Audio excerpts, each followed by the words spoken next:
Hello, you guys. Welcome back to Let's Talk About It.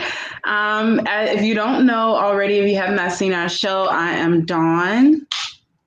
My name is Salacia. And I'm Dominique. Okay, so we're going to kickstart the show with our Black History fact. So today we want to get into Madam C.J. Walker. If you guys have not heard of her, she is a self-made millionaire, one of the first of her kind. Okay, to demonstrate, on black hair, she made black hair care products, and we love our hair. So she was born as Sarah Breed Love in December in 1867. She said in an interview that she said she was born with little to no chance to make it in this life. And I feel like as a Black woman, we can relate, or not even just as a Black woman, as Black people, we can relate. Like we literally have no chance. So a few years later, when she became older, she started to lose hair. Due to several factors. And at the time, she was hired by a woman to sell Poro hair products to African American hair. And while she was working, she developed her own hair care treatment, but she was accused of stealing the formula, even though it had already been around for years. Anyway, things ended up happening. She ended up marrying Charles Walker and became Madam C.J. Walker. And she came up with this strategy called the door-to-door strategy, where she went door to door from, people in her neighborhood, just asking to buy this hair care product that she had. But it made her into, the self-made millionaire that she is. And she also taught others how to become a millionaire along with her. So just in case I missed out on anything, how do you ladies feel about Madam C.J. Walker? Wow, I actually taught me so much about her. I had no idea that she was accused of even stealing the products. I didn't even know that was a thing. But I think it's so interesting because I think that there's so many African Americans in history that have had that happen to them. And so I think it's so interesting, but I'm so happy that she was able to stay persistent and still get her credit for developing those products. Yeah. Well, have y'all watched her movie that was on Netflix that came out in 2020? I watched 3 episodes of it, but I think that was it. It's like a series, but I definitely like the fact that she was a hustler. She believed in herself. She believed in her product, and she did what she had to do, to grow. It was very inspiring. It was a woman that was on the show. I can't remember her name, but they were saying that she stole her formula from another Black woman. Mm-hmm. So I'm not sure of her name, but Madam C.J. I know the products are called Poro. It's like Poro. I know that's the name of the line that she was, supposedly stealing from. Oh, okay. Yes, she still built, from the ground up, so that was very inspiring. Back in those days, to have your natural hair looking presentable and be able to wear different styles and, just treat and pamper yourself. That was good for Black women. So it's still continuing now. So shout out to Madam C.J. Walker and her products. Shout out, yes. Okay. And another little fact about her is she created that prep. So, before you get your hair done or whatever, they take the hot comb, grease your scalp, take the hot comb and all that good stuff. She actually came up with that strategy. Instead of just jumping straight into it, she came up with the prep before you actually start doing your hair. I learned that this morning, actually. Interesting. I did not know that. Yeah. Need that link. We found it. Speaking of taking care of yourself and hair care products, I really wanted to talk about the importance of self-care in general. Not just your physical self-care, but internal self-care as well. I think it's so important as Black women and women in general, people in general, to make sure that you take care of yourself. And I think rest is the most important like way to take care of yourself, especially if you're really busy and you're juggling a lot. So what do you guys ladies do for rest? Because rest does not necessarily have to be laying in the bed and going to sleep. It could also take the form of other aspects. So what do you ladies do to rest your bodies, your minds, and your soul? Well, that's interesting because rest has been a huge topic God has been laying on my heart this week, because He's leading me to rest more in Him. So rest for me is trusting God and just resting in His will, and like whatever happens, happens. So, rest to me is not worrying, not thinking about too much, not over consuming yourself, with everything you have going on, just trusting in God and trusting in your abilities, and just take the time to believe in yourself and that everything that's for you will happen, and you don't have to, be so like overindulged in everything, trying to figure things out, So rest to me is just trusting God to lead you and calming your spirit down. Yeah, I agree with Star. It's most definitely trusting in God. And while I'm waiting on, God to make the moves in my life, I do like bubble baths. So that's like one of my like resting things. I just run some bath water and I will sit in that bathtub for like an hour, maybe like an hour and 30 minutes. Like I will just sit there and shrivel if I have to, because that's like my form of rest. And then on top of that, like sometimes I sketch. I'm a very like big fan of flowers. So I know when I get stressed, my mind automatically tries to like sketch flowers for some reason, like even in the smallest places. So when my mind is so busy and I need rest, I just sketch flowers and take a bubble bath. You know what? That's a good thing because my grandmom, she plays solitary on her phone, and she does word puzzles as well. And I'm like, you know what? I should start buying crossword puzzles and just do that to rest and chill. Just take it back some. Mm-hmm. Do anything that you can get away from your phone sometimes. Yes. Sketching, that's cool. I'm not too great at drawing, sketching, but I definitely play some solitary or do a word cross puzzle. Yes. Those things are like, and that's what I was saying before too. It's like a lot of people mistake thinking that rest is only sleep, but like all those things you guys are saying are great ways to rest. Like, and you find your thing, and that's how you keep going, because juggling all of this busy life is so hard. And I actually came across this book called The Miracle Morning by Hal Elrod. I let a friend of mine borrow the book, but it's such a fantastic book. And in that book, he has this formula where basically he says, in the morning is the best time for you to have a little bit of time to yourself before the day gets started. Like your day goes on, things happen, last minute things, unexpected things. So your day can kind of shift.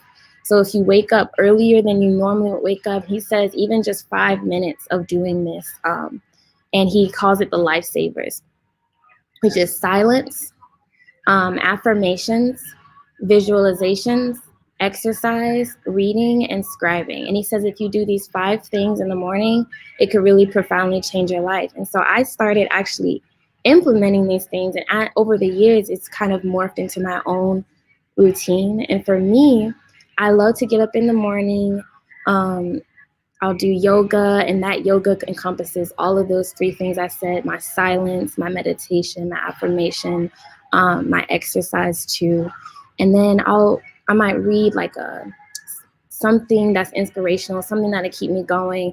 I'll write down how I'm feeling that day, like my goals for that day. And I found that when I started taking just that little bit of time, that it really profoundly impacted how I went about the rest of my day. So do you guys, ladies, do you guys do any routine things that kind of keep you stable or keep you? Yeah. So I know in the mornings I do love yoga. Haven't been doing it in a while, mostly since I'm not gonna say since COVID hit because I did it a little bit over the summer, but I don't know what happened. But in my routine now, I have this little booklet called A Little God Time for Women. And in that little book, it has like scriptures, like little readings to just take your time out and just thank God for, the day. And so I do that like every morning. And I got to the point where I do it at night too, because my dreams are very vivid. So I find that when I pray at night and I open my Bible at night, my dreams are like fine, safe, and I do it in the morning as well, just to ensure that my day goes perfectly smooth. So if anything, that's like the most I incorporate into my, routine is just getting that little God time and just praying, making sure I thank him for, the beautiful day, even though the days have been dreary and sad outside. I still want to thank him because I'm able to see it. And yeah, that's just my routine. Well, as for me, I'm just going to be real with y'all. I've been thinking of so many different routines, but when I wake up in the morning, the first thing I grab is my phone because I have to turn off my alarm clock on my phone. And then I start scrolling on Instagram. So, I definitely need to work on this. And I actually had a conversation with someone yesterday, and they were like, Star, you're very fragile. Like you have to prioritize self-care because, you're such a caring person. And before you know it, allow everyone else to be top priority without giving yourself that same care first. And it's a picture that was going across the internet, and it was this mummy in Egypt. And thousands of years later, they unwrapped her. Her hair was still there, like her features, and they constructed like a modern version of her to say like how would she look in today's society. And I just thought to myself, like, how did those women take care of themselves, like ancient Black queens in Egypt and Ethiopia? Like they really treated themselves as if they were an antique. And I feel like we've been so westernized, we just forget about, like pampering ourselves and self-care. And then we wonder why we're not able to function throughout the day. We wonder why our face break out. Like, that's just not who we are. Like, so I'm definitely, Valentine's Day, my gift for myself for Valentine's Day is truly prioritizing self-care and treating myself as an antique. That's so sweet. See you guys in the comments too. Hi Mike, hi Monica. Thank you so much, the Black Empowerment Movement. Thank you. Yeah, you bring up an interesting point, Star, though. Like a lot of people though struggle with this. Like it's and you're right. Like it's a mindset thing. And I was thinking about this the other day. I was like, I go to this really demanding college, and it's kind of interesting because when I first got here, it's almost like they start to prepare you for these industries in this world, but it's almost an unhealthy mindset, because when I first got to college, my first 2 years, I would literally be skipping meals, not sleeping. Like I was just stressing way too much over these assignments and like projects on top of projects, and I wasn't taking the time out for myself. I was more like you, Star, where I would just wake up and go straight to my phone.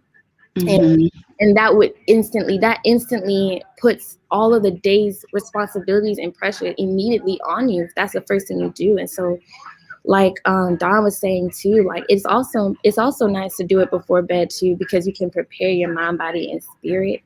And yeah, I definitely know like that what you mean, and I think that is good that you're recognizing it, and that you want to, create something for yourself, or you prioritize that, because I am so ready to, get on this experiment. I really believe this is going to be life changing.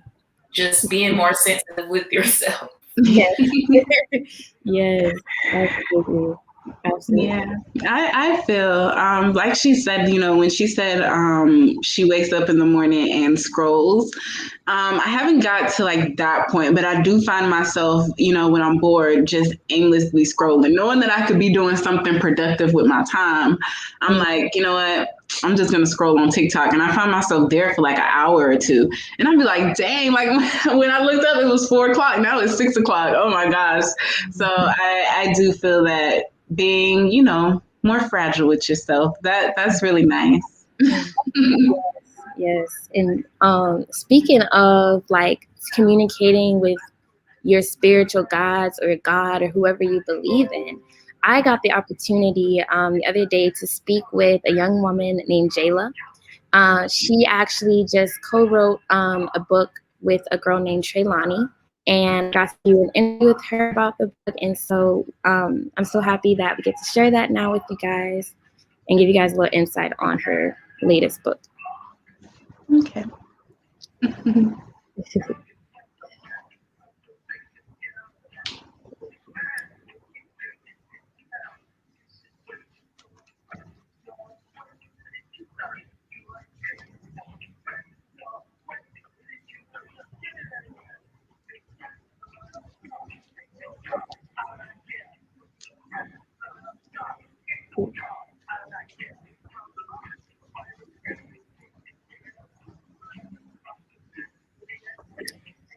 Please excuse us while we get this set up.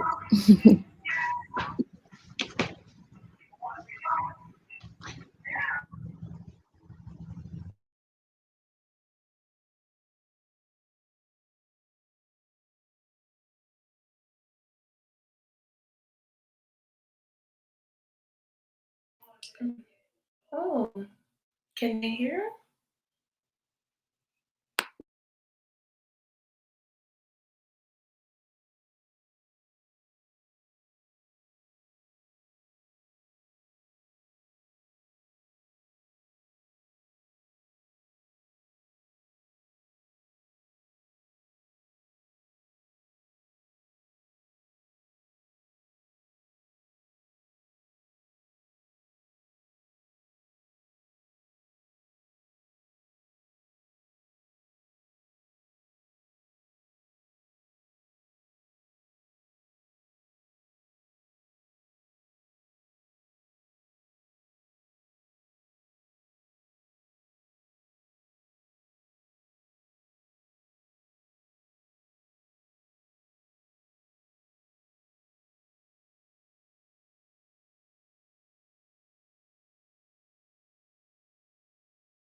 All right, something's wrong with the sound, so let me see.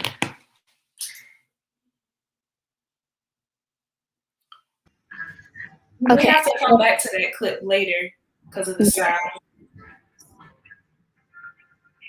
Okay. But well, we can go back to self-care because I was really enjoying that topic. So seriously, because this is like my life right now. So, how do y'all feel about the things that you consume like in your body, like, the things you eat, the things you drink? Does that tie into self-care? Because the start of 2021, a lot of people have given up meat and a lot of carbs, sugar, and I've been hearing a lot of great things about that. So how do y'all feel about self-care as far as taking care of your physical body? I think that you are what you eat, and I think that goes beyond food, but on food. Like I mean, there was definitely a point in my life where I think a lot of people were like that, where we were like counting calories and we were like super, super tight about it. But then I got to a point where I like started to have a better or a more understanding with my relationship with food. And rather than counting calories, I just started to choose healthier options. And still every now and then indulge in, something that I want. And I think that when it comes to taking care of your body physically, especially like with food, with the things you put in, it's all about really like your relationship to the food too, and your mindset to food. And more so, in my opinion, than it is about like if you're eating like salads all the time versus if you like, I don't think that so much matters. Like I'm not a huge advocate on like everyone has to diet or something. I think you can eat whatever you want. It's also about your relationship, your mindset with that. Do you guys disagree with that or agree? No, I agree. Yeah. talking about you are what you eat, when Star said a lot of people gave up meat, I remember back in high school, I took an environmental class. And we actually talked about this because in that environmental class, we actually got to see like how chickens are breeded and how cows are breaded. And you have to think that animals have energy too. So if an animal, goes through that pain, they go through that hurt, and then you end up consuming that meat, sometimes you can, it's like an energy reciprocation. We're going to talk about that later, but it's like an energy reciprocation of, this animal is feeling this and you've just ate him, sadly. And now you're feeling, and some people don't know why they feel that way. And sometimes it is because of what you eat. And I learned that in environmental class, like in high school, but I never gave up meat because I'm used to it. It's something that I grew up eating, so it's hard to just give it up. But I do feel that you are what you eat. And then sometimes it makes a lot of sense, honestly, to me. Yeah. And the fact that, it can go beyond food is crazy because I know me personally, I run to food. Like some people that stress out, they don't eat. And then some people, they overeat, and I need to learn the science behind that because honestly, when I have a cup of orange juice, it makes me feel better. Like I don't know if it's the sugar or it's minding, whatever. But it's that's another thing that's challenging. Being on the west side of the world, like we have been raised around a lot of processed foods, and that's a lot of different chemicals. So it's hard to revert. Like say for instance, I had a friend. He's from Nigeria. Their food is so organic, so raw, but I'll look at it and be like, what is that? Like, that's just, I don't know, like, you have to be more cultural as far as food goes. But beyond food, what is something that you all have consumed in the past that's not healthy for you? Like, for me, I would say reality TV. I used to love Love and Hip Hop, Real Housewives of Atlanta, all of that, right? But it's got to the point where I found myself, being more interested in gossip, and that may lead to situations I don't want to be in. So, what's something that y'all consume that goes way beyond food that's still bad for you? To me, go ahead, Doc. No, it's fine. To me, something that goes beyond food, I would say it's watching who you be around, because a lot of people could, feed you some stuff. I remember I had a friend one time where, like, I would say all of her conversations were about like men and how like toxic men are. And it came to a point where I realized like we don't have anything to talk about if we're not talking about like bad relationships. And that's the way we keep our like conversations going, is because we're talking about how bad our relationships are. And I was feeding myself that, and I looked up and I'm like, why are none of my relationships working? And it's because like you're feeding yourself all this toxic, stuff about a relationship. You're not going to get a good relationship. So that's something I fed myself. Yeah. That is it. We're going to pick up on that too later on, because that's such a good one. But for me too, like I agree, like media is something that affects me. Like that's definitely a diet. And I didn't realize it because I'm going into the entertainment industry. And I just realized just how impactful it is on our day-to-day diet.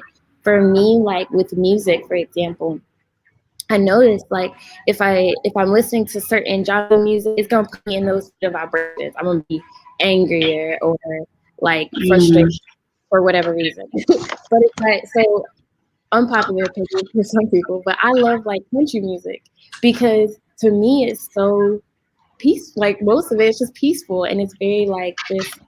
And for me, I can listen to something like that, or I can listen to like some gospel music. I can listen to like some acoustics. Like I like listening or jazz. I like this. I realize now that the music I listen to can affect my vibrations too, and that can affect my body and it can affect how I feel. And so I think it's really important to watch like what you're listening to as well, and what you're watching and who you're hanging around. That is so big, and I'm gonna just hit on that music. So I was teased a lot, because growing up, like my family members, they like a lot of 70s, 80s, and then my classmates, they like a lot of rap. And my mom would say I like bubblegum music. Like I'm a pop girl, so I used to listen to Britney Spears, JoJo, Christina Aguilera, 3LW. But like that type of music it's like me creating my own world, like I can daydream, off of pop music versus listening to a trap song, or a song from the 70s. So music really is big when it comes to dieting and putting the life that you want, because you can manifest so much through music. So yeah, I stick to my hobbies. Right, but I don't think that is to say that I can appreciate those other forms of music, because I can still listen to them. But I think it's important to be mindful of how it's affecting you. Like if you're aware, if you're like able to put up this like white light or like this like thing that this isn't going to affect me, and you listen to the song just to like listen to it, you could do that. But if it's like the soundtrack of your life, like music that's in the background in your headphones when you're walking, like be mindful of that, I think. Yeah. Always. Yes. So while we're, being mindful and stuff and actually talking about the stuff that we feed, let's talk about like energy reciprocation and soul ties. So something that I learned, I'm going to start with soul ties. Something that I learned is a lot of people like to say soul ties can, be done through sex, which is true. But did you know that you can have emotional soul ties? Like you don't have to have sex with anybody. You could just like something so much that it's so unhealthy for you. So I'm gonna give you a little synopsis. With me, I feel like I had a soul tie with weed, with marijuana. I loved it so much. It's not something that I couldn't do, but it was something that I always wanted to do because I had this emotional connection with it. I'm sorry that I'm giving it like making it like it's a person, but that's how it feels because you have that connection with it. And then you can also have it with friends. Not all of your friends are, great people, but yet you like them so much. And even with your family, you like your family so much and your family is toxic, but you have that soul tie with them. Oh, well, that's just family. I have to put up with this because that's just family. Negative soul tie. So I just want to know, what do you guys feel about that, and how do you manage, when you feel that something is off but you're so connected to something? How do you manage that energy? Do you cut it off or do you keep it on? That's a great question, and I don't know, every week you have topics that's like so parallel to my life, like you're like spot on. But okay, honestly, how I manage the energy, I'm really trying to be mature and I'm trying to communicate, like, hey, I can't consume this right now. Like, I'm trying to build boundaries. You know what I'm saying? Because like you said, you can have emotional soul ties with close family members, friends, and it's not like I'm trying to like write anyone off. Because I'm a very, loving person. But sometimes, one person's energy can be somewhere else. Your energy is this place, and it can collide. So it's like, to stop disputes or whatever, you just have to communicate, like, hey, I'm not really in the mood for that type of conversation, or I don't want to talk. I don't want to go this place with you, because people do carry different energies. So communication, I would say. I would agree with that. I think that there's a Bible verse, and I can't remember it word by word, but it talks about being with people who are equally yoked. And my pastor actually did a sermon on this like 2 years ago, and just a couple of days ago did it really like resonate with me. But he was talking about how that Bible verse is often really misinterpreted to mean that you shouldn't hang around people that don't necessarily agree with you or on the same like-minded energy. And now I'm starting to understand that a little bit more. I think it's dangerous. I think it's good to manage your energy and to, pay attention to who you're around for sure. But then in certain situations, like say it's work and it's a coworker, or say it's like family, like you're saying, but it's a situation where you can't necessarily leave or not be around that person, then that's when you have to learn how to manage being around energies that could affect you. And once you're aware of it, you can now, like I was saying before about putting up that white light, that's what I try to do. And I learned that really by me maintaining my energy and not allowing this energy to affect me, I can really, I have that's the only thing I have control over. And I've tried it even in like my relationship. Like if we're arguing and I see that he's getting here, like yelling, like getting to that point, I notice that I can keep myself here, keep myself calm, keep myself in that energy, not let his energy bring me up there. And then I found that oftentimes he'll even realize, wow, what my energy is really off right now. And he'll bring himself down. So sometimes you have the power to just maintain your own light. And especially in situations where you can't necessarily, like if it's a coworker that you have to work with, you have to learn how to kind of manage your own light and not allow these energies to rub off on you. You know what? You mentioned something, and this definitely needs to be discussed, in our communities, because like you mentioned marijuana earlier, Don, like that can be something we use as an example. Like a lot of people, they smoke weed, to balance out their moods, their energies. Like some people do it to just, cool out and chill out.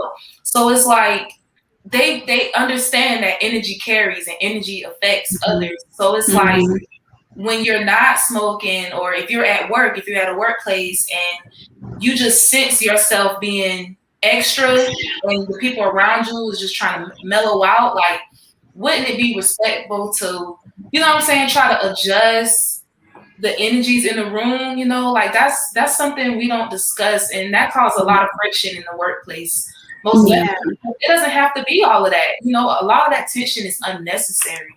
And that just goes back to the communication. A lot of people don't really like to say what they're feeling, or like say what's on their mind or whatever. So it just, like you said, it just always goes back to that communication. And I feel like communication does balance those energies out. But I definitely think there are a such thing as energy sappers, people who like energy vampires. Yes, parasites. Yes, and those definitely you need to cut off when you recognize that, because, yeah. And I'll tell y'all a story. My name is Star, so when I talk to my mama or my grandma about this, they're like, your name is Star, so you're a light. And, a lot of times, mosquitoes, parasites, they attract themselves to the light. But it's like, okay, you're draining me. You know what I'm saying? It was like, in y'all situation, how can you maintain your light switch being on when you're constantly being fed, so much resistance and negativity from others, but it's not like they're trying to affect you, but they're trying to get something from you, So it's like more withdrawals than deposits. So that's something that I struggle with, and that's why I'm starting to take my spirituality serious, because I have to refuel somewhere. Yeah, it's that empath energy. Yeah, it's real. Yeah, I would say like I maintain my light by going back to what we were talking about before with that self-care. Like it's like being an empath too, where you feel and you're around so much energy. I find that I have to prioritize myself. I have to prioritize a little bit of time just for me to be in my own energy. And that's when I can really realign and rid myself of all the other energies that's attached itself to me, and just figure out who I am. And then that's how I keep going. And if I don't do that, that's when I start spiraling. It takes patience and love. Since it's Valentine's Day weekend, love. Yes. It takes love for you to be a caring person, and just finding that strength to keep your light switch on. It takes love. Yeah, like I agree with Dom. Like if I don't take that time out and just like chill out with myself, I'll start spiraling. Like I honestly, like since like COVID hit, I've been able to spend like a lot of time, by myself and my own energy, just learning myself a little bit. But before COVID hit, I found it so hard to like take that time out because, we had just kind of like got to college, you had those friends, and weirdly enough, people don't like to be alone. And I noticed that, like, and it wasn't even just me. Like, I remember, like, I would have people just randomly knock on my door, like, hey, you want to hang out? And I'm like, I didn't even invite you here. But that's exactly, how it is. Mm-hmm. I agree. Did we want to try to go back to the video, or do you guys want me to just recap on?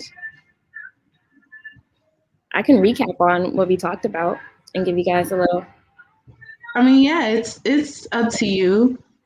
Or we can just go ahead and talk about the film. Okay.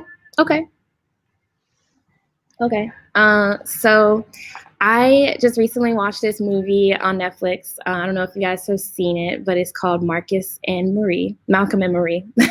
and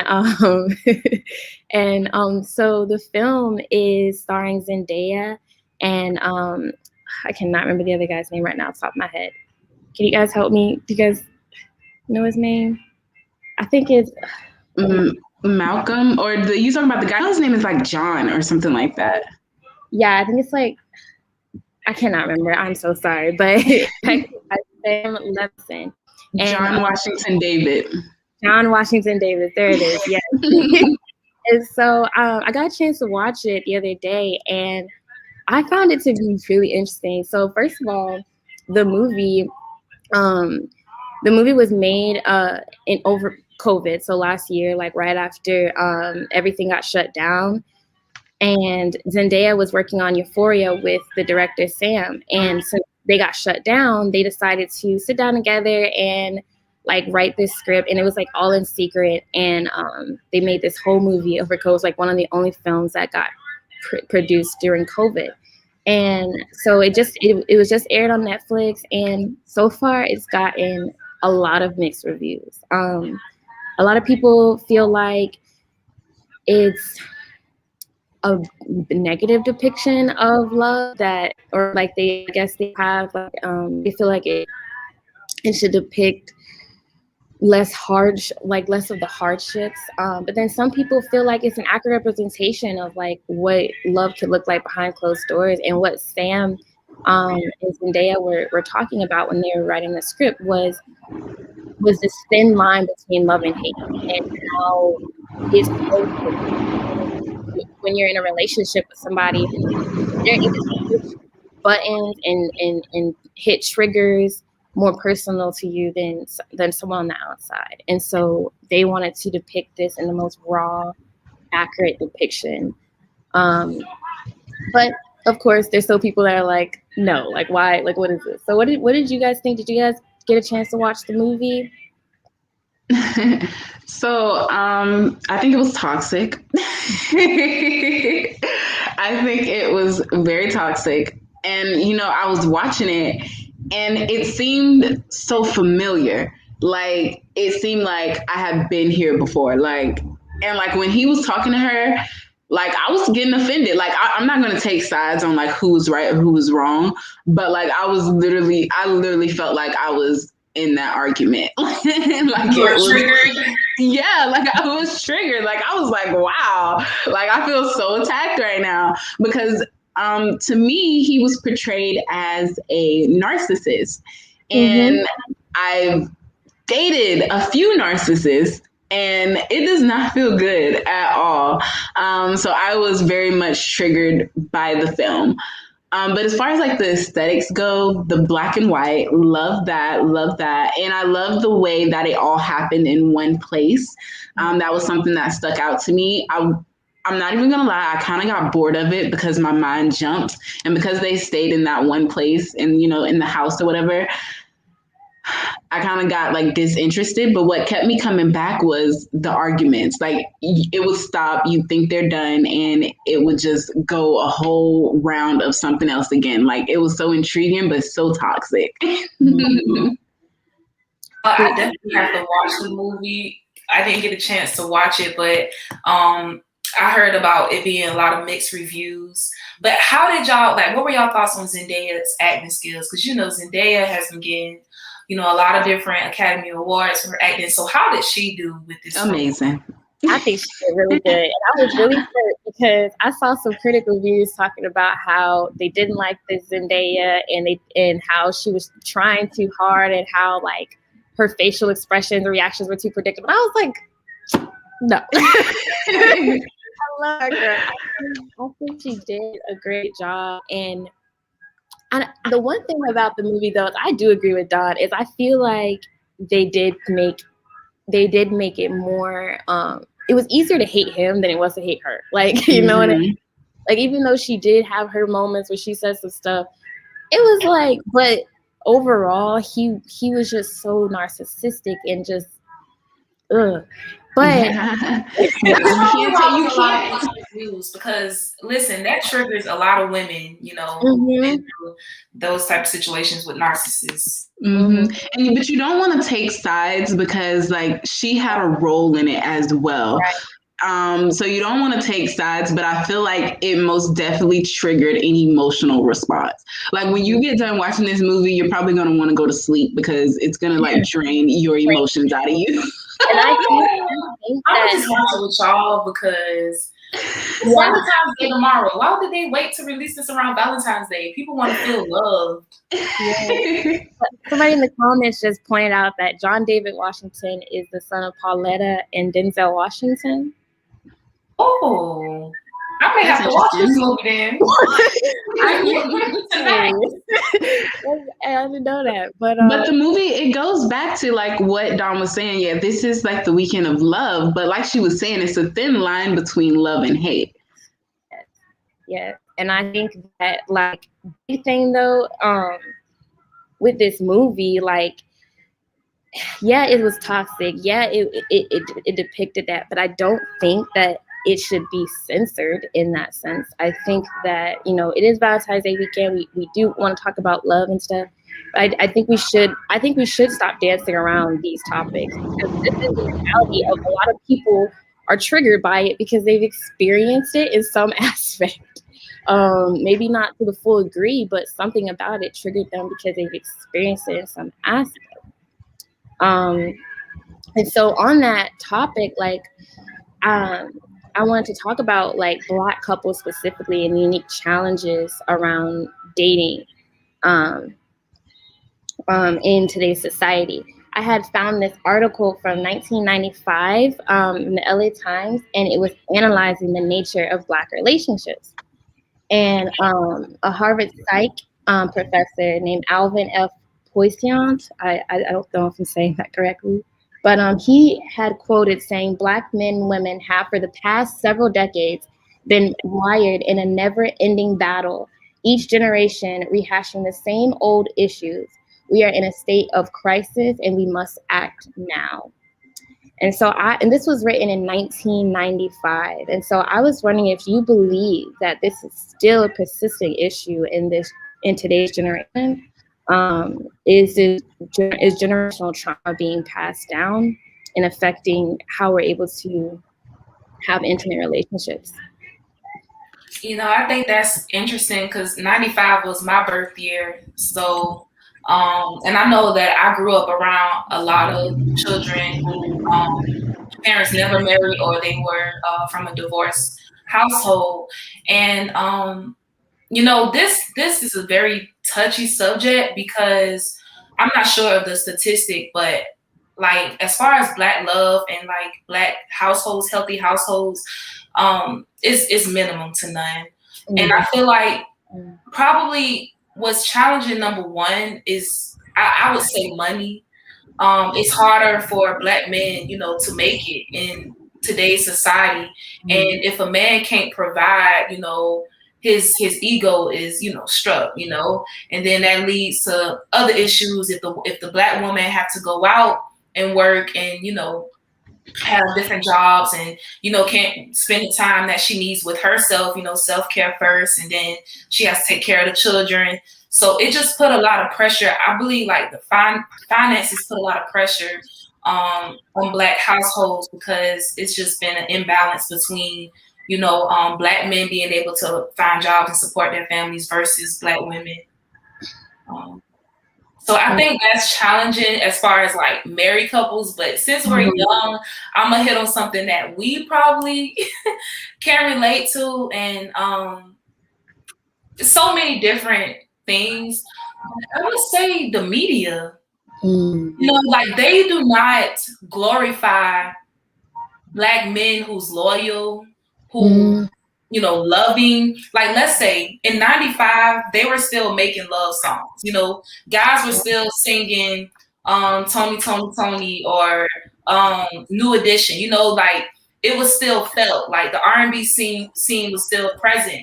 But it's like now guys don't have enough emotions. Like they don't know how to slow dance, they don't know how to take it slow with a female. Like they don't know how to romance a woman. Like it's a heavy disconnect, with Black men and their emotions for Black women, So that's a challenge. Yeah, and I agree with Star. I feel like that's a part of the trauma that's passed down. Is I think the men of our generation haven't seen a woman actually being loved.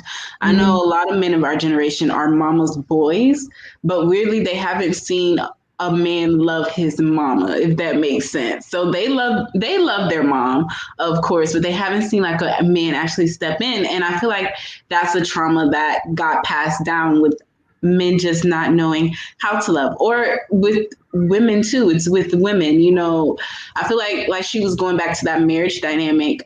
Growing up with both of your parents is crucial, because without that, you don't experience love from both sides.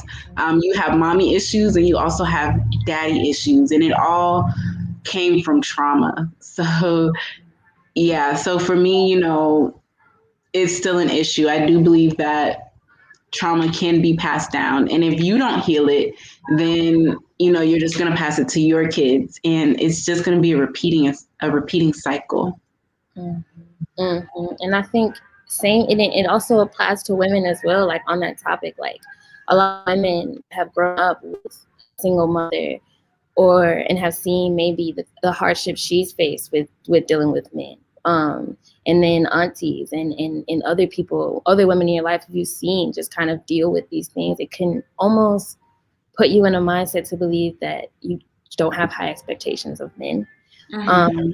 And so you're already going into the dating world with not these high expectations. And I find like a lot of our generation are almost accepting these toxic situations. Like with that movie, a lot of our generation are in relationships like that and kind of accept it as, or settle for it because they haven't been seeing a better example. And I think that's so like bad. Daddy issues, I still have a lot of female friends who have daddy issues. And, they said, like, your daddy's supposed to be your first love. So if your daddy was the first man to break your heart, like, you're going to take all that energy into every relationship. So I definitely support Black love. I'm fighting for Black love. And I hope that it's something that we can just, promote and we can heal together as a community, because there's just so many different missing pieces. And something has to be done, for us to, get back to that healthy household. I think what you were saying earlier was a good point. 1995, they were still singing love songs. Like that early 2000s R&B was like diet, for love. And I think it's interesting because a lot of the music of today's generation reflects like toxic situations, or like a lot of females now are like more vocal on like F that. And like, I don't, and they're so like independent. I don't need a man. And like, then the men are like, I don't need no girl. Like, and it's so disconnected now. And it's And I'm thinking of a point, because we are millennials, we Gen Z, so we love social media, Mm-hmm. and a lot of different popular Black couples, like the newest couple, Lori Harvey, Michael B. Jordan, and then you have Lil Baby Jaden, like all of these rap couples. When it comes to Valentine's Day, they buy the Chanel, they buy the $1,000 roses. I mean, they go bananas for Valentine's Day, right? So our generation, they equate love to material possession. Like they really don't comprehend the real meaning of love, and the real meaning of love is sacrifice. Amen. It's sacrifice. That's something that our generation do not see. It is not advertised. It's not promoted. So I definitely think that sacrificial love should be better explained rather than just buying a girl a Chanel purse for Valentine's. Right. Our generation is very showy with love and like. Yeah. And our generation don't like to make sacrifices for nobody but themselves. Like we're like one of those generations that they take self-love to a whole nother level. Like it becomes selfish instead of self-love. Yeah. And I have a question. As the age demographics of artists has been lowered, is the lack of love in popular music a reflection of their lack of love experience? Honestly, I don't personally know, because Tevin Campbell, how old was he when he started singing? He was like 14 years old. Michael Jackson, he started singing at 12. I thought he started singing at like 5. Oh yeah, I'm sorry. I was born in 1985. I'm sorry. But like, I feel like it's the labels, it's the music labels. Like they're pushing this agenda. You know what I'm saying? Like Aaliyah, she came out when she was 12 years old singing about love. So I don't feel like the age is the issue. It's the companies and it's the labels that's pushing these artists to talk more about sex and perversion. Even with Aaliyah, she went through that because she ended up putting out music and being sexualized. Yeah. Then that's a whole topic we gotta cover next week too. We need to start writing these down. I don't know, like maybe when you're younger, you're more interested in love. Like you remember how you used to write love letters, like love notes in class, and you had different crushes. The hormones is racing. That's a good point you bring up too, though. It's like sometimes we can go into our dating world like with these like I said before, you might have low expectations, but then maybe you have high expectations too. Like you're waiting for your Prince Charming to come bring you flowers every day, and then you're in a relationship where like they don't do that, and so now you think something's wrong. It doesn't mean something's wrong. Like you have to find a balance, because you can't have too high expectations, and you also can't have too low expectations. You gotta value yourself enough to be like, this isn't for me, or you know what I mean? But definitely, we are not seeing enough examples of Black love, especially concerning married couples. Like y'all mentioned, Denzel Washington, son playing in the new Netflix movie. Denzel Washington and his wife been married for what, over 35 years. Samuel L. Jackson and his wife over 40 years. You never seen them, So it's like, I understand why, they choose to be private, but we definitely need more younger examples of Black love, real Black love, real Black love. Because I'm thinking, did y'all watch George Floyd's funeral? No. Okay, so like on the first 2 pews, it was like, like Black couples, like I can't. Well, T.I. and Tiny were one of the couples, and you just had your Black couples that's powerful in the community. And I was like, you know what? I want that. Like, I want to be able to go out to a community event and be with my husband and just be on on some powerful things, like just being able to console each other in dark times. Like we go through a lot in this country as Black Americans, so I don't understand why we wouldn't want that companionship, why we wouldn't want that partner, that's going to be there through thick and thin, because we go through a lot of trials as it is already. So yeah, I think everyone should love courageously. But we have to wrap things up a little bit. Thank you guys for joining us this week. So excited that you guys came back. Are there any last minute thoughts that you guys have? Well, it's Valentine's Day tomorrow, so I just want everyone who's watching to have a great day. If you got a Valentine's Day, get dolled up, jazzied up, have some fun. And if you have a homegirl that's single and you're single as well, call your homegirl up. Let's get some wine, drink, foods. But I just want everyone to know the real definition of love. God is love. And you are loved. So happy Valentine's Day, y'all. That's all I want to add. You're so sweet.